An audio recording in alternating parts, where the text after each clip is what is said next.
ભરૂચ જિલ્લાના ઝઘડિયા તાલુકાના રાજપાડી ખાતે કોંગ્રેસ દ્વારા જન આક્રોશ યાત્રા આવી પહોંચી હતી। તો તેમાં ચૈતર વસાવાના હુબહુ દેખાતા હમશકલ આપણી સાથે જોડાઈ ગયા છે। આપણે એમને પૂછીશું કે આપ ચૈતર વસાવાના હમશકલ લાગો છો, શું કહેશું?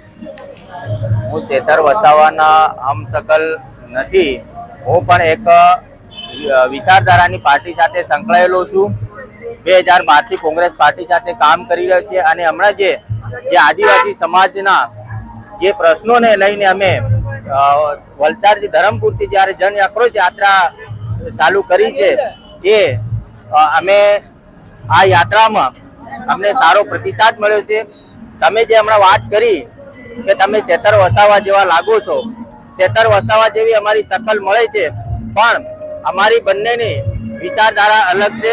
આદિવાસી સમાજના માટે અમે પણ લડીએ છીએ, પણ હું એવી પાર્ટી સાથે સંકળાયેલો છું કે જે કોંગ્રેસ પાર્ટીના અમારા નેતા રાહુલ ગાંધી જ્યારે જળ જંગલ અને જમીનની વાત કરે છે અને આદિવાસીઓ માટેની આ કોંગ્રેસ પાર્ટી સાથે આદિવાસી સમાજ સાથે કોંગ્રેસ પાર્ટી વર્ષોથી સંકળાયેલી છે અને આ સમાજના આદિવાસી સમાજ માટે જે કોંગ્રેસ પાર્ટીની સરકારોમાં જે થયું એ એક કોંગ્રેસ પાર્ટીમાં થઈ શકે। ચૈતરભાઈ જે પાર્ટીમાં જોડાયેલા છે એ પાર્ટી આદિવાસી વિરોધી છે અને અમે ચૈતરભાઈ વસાવાને પણ એક આહવાન કરીએ છીએ કે જો આદિવાસી સમાજના હક અને અધિકારની જો લડાઈ લડવી હોય તો આપણે સૌ સાથે મળીને કોંગ્રેસ પાર્ટીમાં આદિવાસીઓના હક અને અધિકાર માટે લડત લડીએ અને ગુજરાતમાં 2027માં આપણા પરિવર્તનની અને આ તાનાશાહી સરકારને આ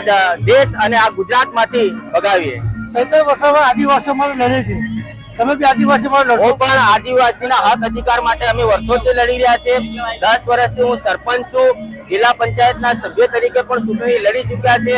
ભારતમાલા કોરિડોર હોય કે એરપોર્ટના પ્રશ્નો હોય કે તમામ આદિવાસી હક અધિકાર માટે અમે લડત લડી રહ્યા છે અને અમે પણ એક આદિવાસી સમાજ માટે લડીએ છીએ અને જ્યાં જ્યાં આદિવાસી સમાજની અમારા સમાજની જરૂર પડી છે ત્યાં અમે હર હંમેશ ઉભા રહ્યા છીએ।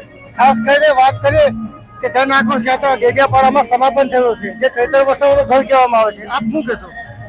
જે ડેડિયાપાડા ખાતે જે લોકોનો જન આક્રોશ છે કે આ આમ આદમી પાર્ટી જે જૂઠાણું ફેલાવી અને આદિવાસી સમાજની ગુમરાહ કરી રહી છે, ત્યારે અમારી જે મેન લડત આદિવાસી સમાજની છે એ કોંગ્રેસ પાર્ટી આ લડત લડી શકે એ માટે લોકોના આહવાનથી અમે આ જન આક્રોશ યાત્રાનું સમાપન ડેડિયાપાડા ખાતે કરી રહ્યા છે। ઓકે, આ હતા ચૈતરભાઈના હમશકલ જેવો કહી રહ્યા હતા કે જન આક્રોશ યાત્રાનું ડેડિયાપાડા ખાતે સમાપન થઈ રહ્યું છે।